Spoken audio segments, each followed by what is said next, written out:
నమస్కారం రైతు మిత్రులారా. నా పేరు గంగాధర్. నేను ధనిక కంపెనీలో బోధన ఏరియాలో ఫీల్డ్ అసిస్టెంట్ గా పనిచేయడం జరుగుతుంది.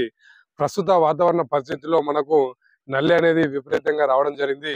ఎందుకంటే రైతులందరూ పాంపడకు, అగ్గితేలకు, అదేవిధంగా దోమకి, అదేవిధంగా మొయ్యకి మందులు కొడుతున్నారు కానీ ఎవరు కూడా నల్లికి ఇప్పుడు మందు కొడతలేరు. నల్లి అనేది మనకు 2 స్టేజ్‌లో రావడం జరుగుతుంది రైతు మిత్రులారా. ఒకటి మనకు బయట పడినప్పుడు మనకు పొలము దాన్ని ఈ ఆకు నల్లి అంటారు. అదే విధంగా ఎండు బయట పడ్డ తర్వాత వచ్చే నల్లిని మనకు కంకి నల్లి అనడం జరుగుతుంది. మనకు కంకి నల్లి అనేది సాలిడ్ జాతికి చెందినటువంటి పురుగు. 4 జతల రెక్కలు కలిగి ఉండి తెలుపు రంగులో లేదా గోధుమ రంగులో ఉండడం అనేది జరుగుతుంది. ఇది మనకు ఆ రసం పీల్చడం వల్ల మనకి ఏమంటే కొద్దిగా కిరణజన్య క్రియ సరిగా జరగక ప్రతి గింజ పాలు పోసుకోవడం జరగది.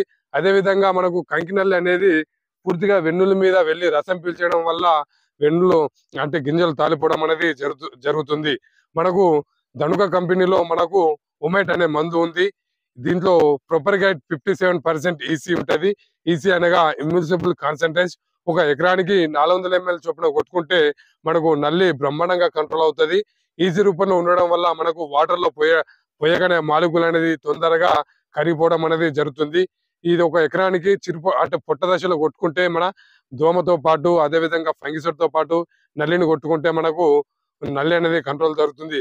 అయితే దీనికంటే అడ్వాన్స్ గా కొద్దిగా మనకు ఉద్రిక్తి ఎక్కువగా ఉన్నప్పుడు మన ధనుక కంపెనీలో మియాకో అనే కొత్త మాలిక్యూల్ వచ్చింది.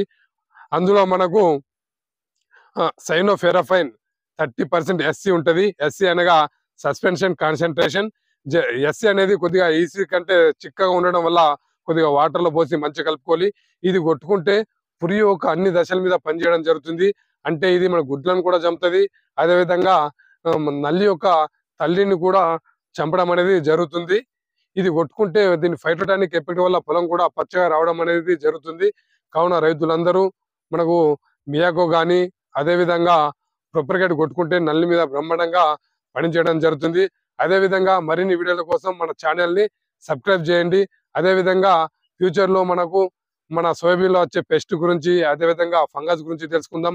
అదే విధంగా మనకు బెంగళగ్రామ్ లో వచ్చేటటువంటి ఈ దాంట్లో విల్ట్ గురించి అదే విధంగా ఇన్సెక్ట్ గురించి ఫ్యూచర్ తెలుసుకుందాం. ఎవరైనా మన ఈ వీడియో నచ్చితే లైక్ చేయండి, షేర్ చేయండి, సబ్స్క్రైబ్ చేయండి. మరిన్ని వీడియోల కోసం మన ఛానల్ ని సబ్స్క్రైబ్ చేయండి. జై జవాన్, జై